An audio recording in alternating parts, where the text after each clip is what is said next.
Graça e paz, capítulo 37 do nosso devocional Uma Vida com Propósito. O nosso tema é partilhando sua mensagem de vida. Lembrando que eu sempre parto do princípio que vocês já ouviram as outras ministrações, que vocês já viram o audiobook, né? O nosso texto base aqui encontra-se no livro de 1 João, capítulo 5, versículo 10, e diz assim: quem crê no Filho de Deus tem o testemunho de Deus nele. O segundo texto encontra-se no livro de Tessalonicenses, capítulo 1, versículo 8, e diz assim: sua vida ecoa a palavra do Senhor. As notícias da sua fé em Deus correm soltas, assim, nem preciso acrescentar nada. A vida de vocês é uma pregação. Deus lhe deu uma mensagem de vida para compartilhar. Quando você se tornou cristão, tornou também mensageiro de Deus. Ele quer falar ao mundo usando você. Paulo disse: falamos a verdade diante de Deus, como mensageiros de Deus. A Bíblia diz: quem crê no Filho de Deus tem em si mesmo o testemunho de Deus.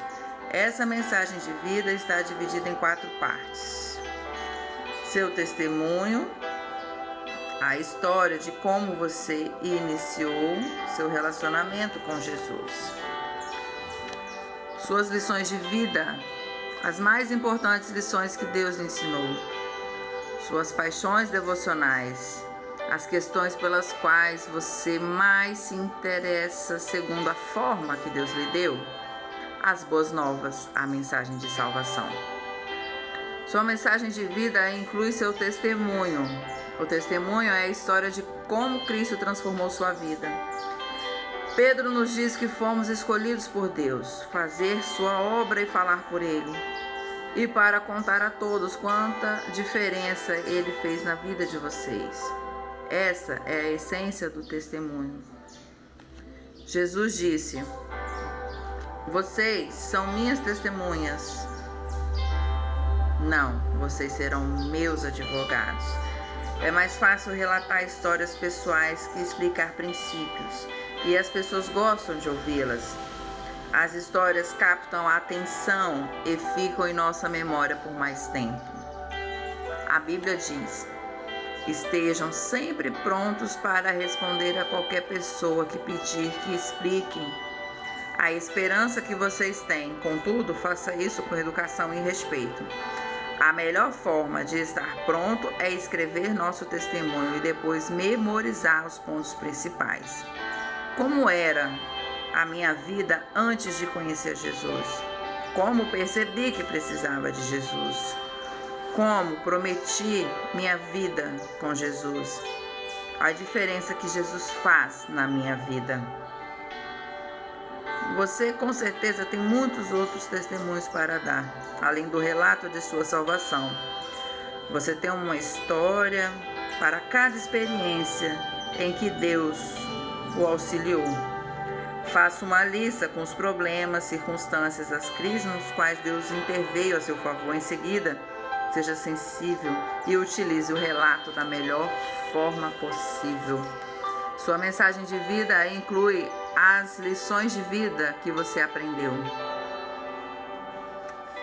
Lembra que anteriormente a gente viu que o Senhor ele usa a nossa dor para nos capacitar, para nos lapidar, para ajudar outras pessoas? Então é dessa forma com que ele funciona. Eu fiquei muito tempo, 4 anos afastada do Evangelho. E aí o Senhor afastou de mim, tirou de mim alguém do qual é muito importante na minha vida. E essa dor tão profunda que eu senti me fez querer voltar. Eu me lembro que uma determinada tarde, eu conversando com uma tia minha, eu falei: nossa tia, eu sinto uma dor, uma raiva tão grande no meu coração pela pessoa que fez determinada ruindade, né?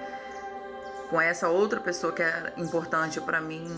E isso está me fazendo mal, porque não é da minha essência, não é da minha natureza guardar raiva ou rancor. Eu até brinco com os meus amigos e familiares que eu não guardo nem dinheiro, que dirá guardar rancor. Então ela me falou: Andressa, só tem um lugar, uma pessoa que pode te ajudar. Vai para a igreja e pede ao Senhor, ora, pede ao Senhor para Ele tirar isso de você. E Ele, de fato, Ele fez isso. E hoje eu consigo lidar melhor com essa situação. E Ele usou toda essa situação para poder me trazer de volta para o lugar onde não era para me ter saído. Então, realmente, Deus, Ele é estrategista. E nessa dor que eu senti hoje, se eu encontrar outras pessoas com a mesma situação, com o mesmo problema, eu vou saber ajudar. Por quê? Uma pessoa curada consegue curar outras. Deus é maravilhoso o tempo todo.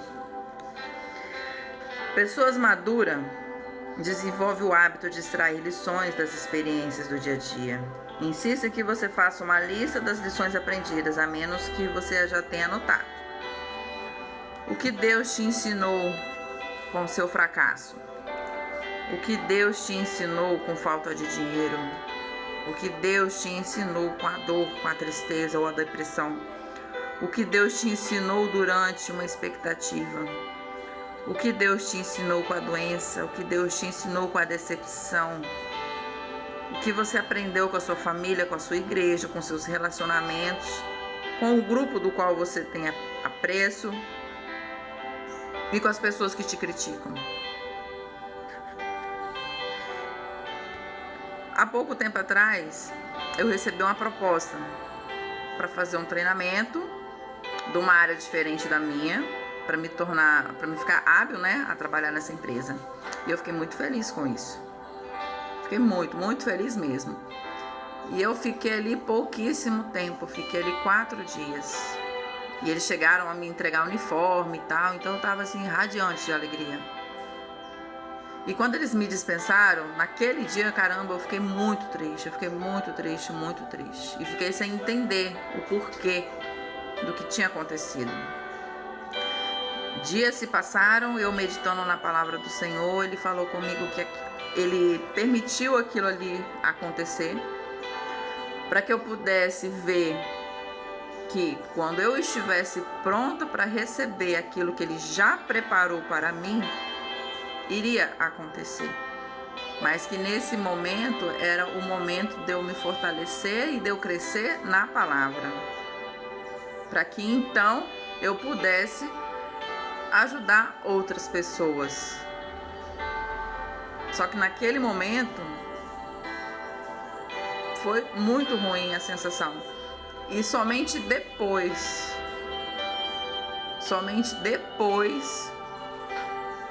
que o Senhor, Ele veio me falar o porquê, o que tinha acontecido. Para me ensinar também a questão da dependência, porque às vezes a gente fala que entende, que sabe que é dependente de Deus, mas tem algum restígio lá dentro, no nosso interior, bem escondido, do qual de alguma forma a gente quer acabar fazendo pelas nossas próprias mãos. E desde o início eu sempre falei: Senhor, se for algo para me tirar da Tua presença, então o Senhor tira. E Ele tirou, porque realmente eu tinha que sair de casa muito cedo, são 3 horas de distância da minha casa, tanto para ir quanto para voltar naturalmente. Nos 2 trajetos de ida e volta é muito trânsito, abafado, né? Transporte lotado. Então acabava que quando eu chegava em casa, eu não estava também conseguindo fazer minha leitura da forma com que eu faço naturalmente. Então, quer dizer, minha produção espiritual, meu rendimento ali, vamos dizer assim, iria cair. Então, o Senhor me tirou, para que eu não perdesse o meu foco, para que eu não perdesse ali a minha produtividade, vamos dizer assim. Sua mensagem de vida inclui compartilhar suas paixões pelas coisas de Deus. Nosso Deus é um Deus apaixonado. Ele ama apaixonadamente algumas coisas e apaixonadamente detesta outras coisas. Você não consegue deixar de falar a respeito de coisas que mais lhe despertam interesse. Jesus disse: pois a boca fala do que está cheio o coração. Temos na Bíblia 2 exemplos disso. Davi declarou o grande zelo que tem pela casa do qual o consome. E Jeremias disse: a tua mensagem queima como fogo em meu coração e em meus ossos. Não posso me manter em silêncio. A nossa mensagem de vida inclui as boas novas. As boas novas revelam como Deus justificou a humanidade. Isso tem seu início e seu fim mediante a fé. Que nós morremos para este mundo, mas vivemos para Cristo. O nosso texto para reflexão, aqui nosso tema para reflexão diz: Deus quer dizer algo ao mundo por seu intermédio. O texto para memorizar encontra-se em 1 Pedro, capítulo 3, versículo 15, diz assim: e sejam sempre prontos para responder a qualquer pessoa que pedir que expliquem a presença que vocês têm. Contudo, façam isso com educação e respeito.